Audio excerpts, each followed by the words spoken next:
দিচ্ছে। আমি মনে করি এই যে জট, এটা তারিন আবুই একমাত্র খুলতে পারবে। আমাদের সহযোদ্ধা যে কিনা মিছিলের সামনের সারিতে সবসময় দাঁড়াইতো, সবসময় থাকতো, এমনকি আমরা যখন মিছিল শেষ করতাম সব মেয়েদেরকে আগে গাড়িতে তোলার ব্যবস্থা করে দিত।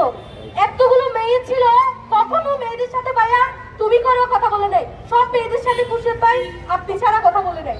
মানে আমাদের এতগুলো সহযোদ্ধার মধ্যে উনার আচরণ সম্পূর্ণ ভিন্ন ছিল। আমি এই ব্যানারটার ওই পাশটাতে তাকাইতে পারতেছিলাম না। মানে ভাইয়া ব্যানার নিয়ে আমাদেরকে এখানে দাঁড়াতে হয়েছে ওনার বিচার চাওয়ার জন্য, তাও আজকে 10 দিন পরে। আমরা পুলিশ সুপার সহ প্রশাসনকে জানিয়ে দিতে চাই, আপনার কাজ কেউ একজন জড়িত নয় সেটা নিয়ে সংবাদ সম্মেলন করা নয়। আপনার কাজ এই ঘটনায় কে জড়িত তার নাম বলে সংবাদ সম্মেলন করা। কে জড়িত নয় এটার ক্লিয়ারনেস দিবে আদালত, এটার ক্লিয়ারনেস দেবে বিচারক, এটার ক্লিয়ারনেস পুলিশ সুপার দিবে না।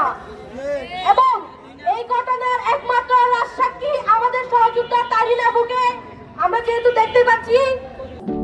সমুদ্রের গর্জনে ভিন্ন স্বাদের সামুদ্রিক খাবারের ভরপুর আয়োজন উপভোগ করতে আজই চলে আসুন প্যাসিফিক বিচ লাউঞ্জ ক্যাফে কক্সবাজারে।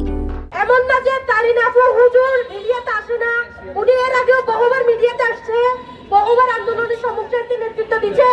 আমি মনে করি এই যে জট, এটা তারিন আবুই একমাত্র খুলতে পারবে। আসলে ওই দিন কেন ভাইয়া ওখানে গিয়েছিল, কি কারণে তাকে মারা হয়েছে, কয়জন দ্বারা মারা হয়েছে, কি বলে মারা হয়েছে, এবং তার অবস্থান কি ছিল, কেন তার গায়ে একটা দাগও লাগে নাই, তখন তার অবস্থা কি ছিল, সে কি তারা একটা করে নাই, যখন তার বন্ধুরা নিতে গিয়েছিল তারিন আবুকে অনেক দূরে তারা দেখতে পেয়েছে। কেন তার বয়ফ্রেন্ড যদি থাকতো, সে যদি ওইখানে আঘাতপ্রাপ্ত হতো, তাকে খুনে করে চেঁচিয়ে চেঁচিয়ে হলো আনার চেষ্টা করা হতো, দরকার ছিল। কিন্তু আমাদের এই অন্ধকার জগতের দিকে তারিন আপু আমাদেরকে টেনে দিচ্ছে। তাহলে কি আমরা ধরে দিব নগণ্যভাবে আপনি এই খুনের সাথে জড়িত আছেন, আপনি আপনাদেরকে লুকাতে চাচ্ছেন? আমরা মনে করি আপনিও আমাদের সহযোদ্ধা, আরেকজন সহযোদ্ধা আমাদের মৃত্যুবরণ করেছে।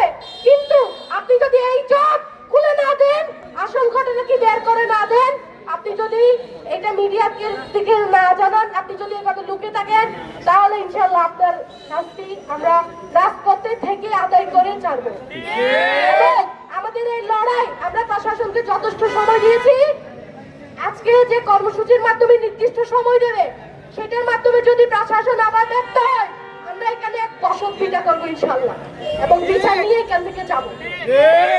আমি বলি আপনাদের এখান থেকে কেউ একজন যদি মারা যাইতো, খুরশেদ ভাইকে এখানে দেখতেন এবং খুরশেদ ভাই দাঁড়াই থাকতো, আপনাদের জন্য বসে থাকতো। তো আমরা আমার ভাইয়ের বিচার চাবো। আজকে খুরশেদ, আরেকদিন সাগর, আরেকদিনে কেরাম, আরেকদিন শাহেদ, আরেকদিন আমি হবো। একদিন এখানে যারা দাঁড়াইছি সবাই একদিন এইভাবেই আউট করবে। কিন্তু আমরা যদি ব্যর্থ হই, এক লাইনে যদি 15টা ঘর থেকে প্রথম ঘর 2 ঘর যদি চালানোর সময় আমরা যদি ব্যর্থ হই, 15 নম্বর ঘরটিও জ্বালিতে হবে। তো আমাদের সবাইকে সতর্ক থাকতে হবে এবং সেই সাথে এই লড়াই আমাদেরকে জিততে হবে। ধন্যবাদ।